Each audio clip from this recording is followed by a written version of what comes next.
Bom dia! Está no ar o Esticando a Conversa com a professora Cassiana Amorim. Nesse momento nós vamos proceder com as apresentações dos TCAs. Hoje estamos convidando aqui o pessoal do nono B. Sejam bem-vindos, bem-vindas do nono B. Vamos iniciar então a nossa gravação. Pode ficar à vontade. Bom dia, meu nome é Lilian.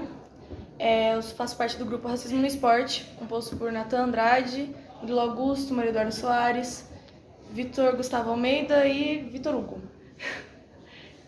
O nosso tema, a gente escolheu esse tema por ser um tema muito pouco abordado em todo lugar, principalmente na escola. O racismo em si é um tema pouco abordado em diversos lugares.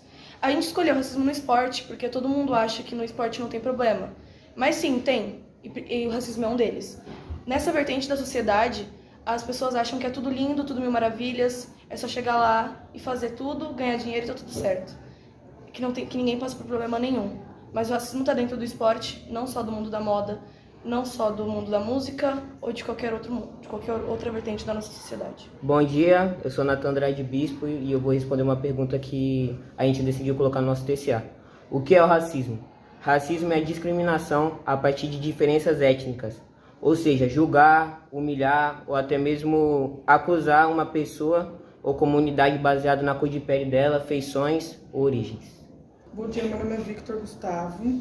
O racismo no esporte existe, porque racismo e esporte não devem coexistir. Esporte, em sua essência, deveria ser sem inclusão, causando assim um conflito, já que o racismo significa exclusão e privação. Bom dia, meu nome é Maria Eduarda. Eu vou falar sobre como a gente pode enxergar o racismo no esporte. Temos vários tipos de esporte, maioria de contato.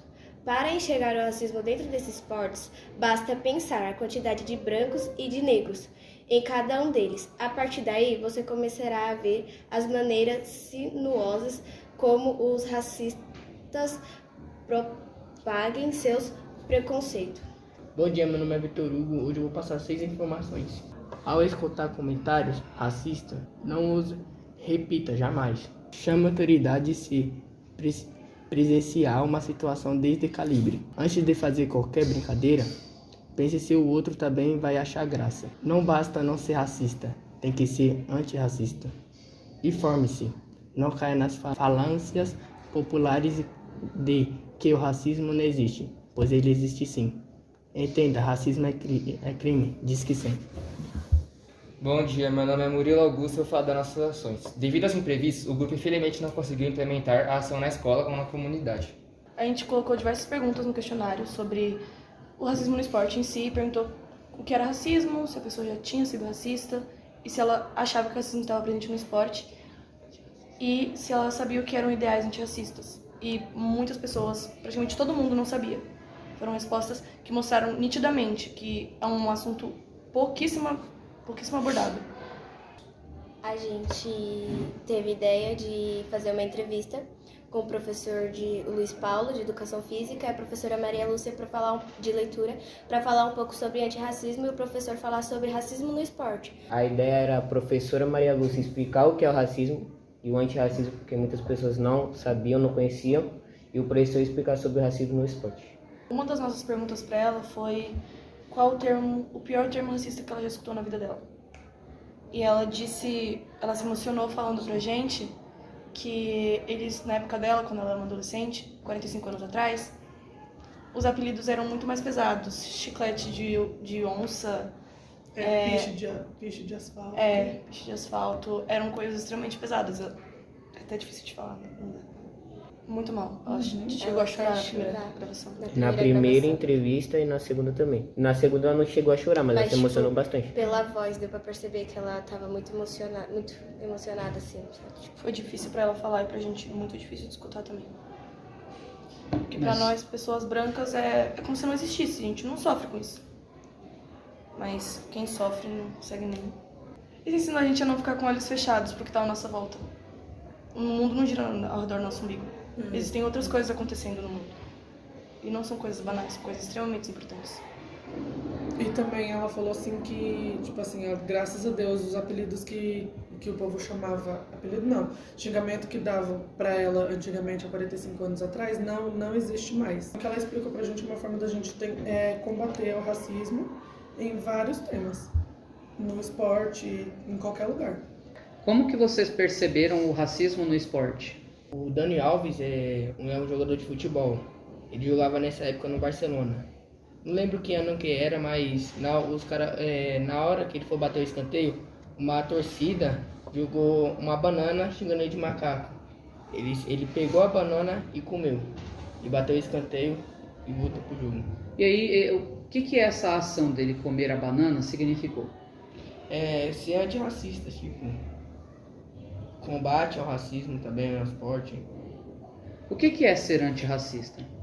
Então, por exemplo, se eu sou negro, então se eu sofro racismo, não são só pessoas negras que devem tomar as dores, as pessoas brancas ao redor também têm que, né, tomar alguma atitude sobre, não na ignorância que a pessoa foi, a gente não deve pagar o mal com o mal, mas ensinar a pessoa sobre, informar ela sobre racismo e o antirracismo. Antirracismo, pra mim, na verdade, é manter o olho aberto.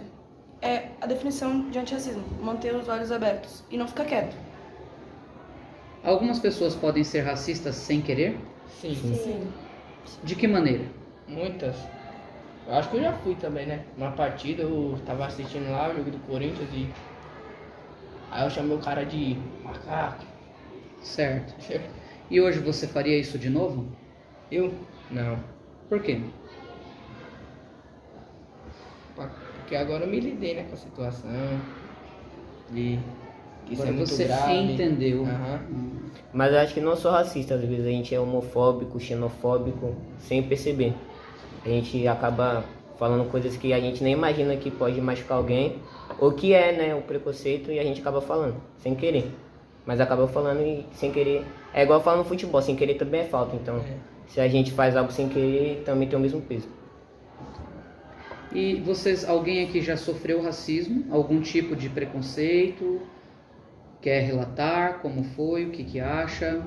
Então, teve uma vez que eu tava na escola, não vou citar o nome da pessoa, mas aí a gente tava conversando e aí ele, tipo, essa pessoa falou assim, na brincadeira, falou assim, nossa, sua cor parece igual a da parede, que era preta a parede.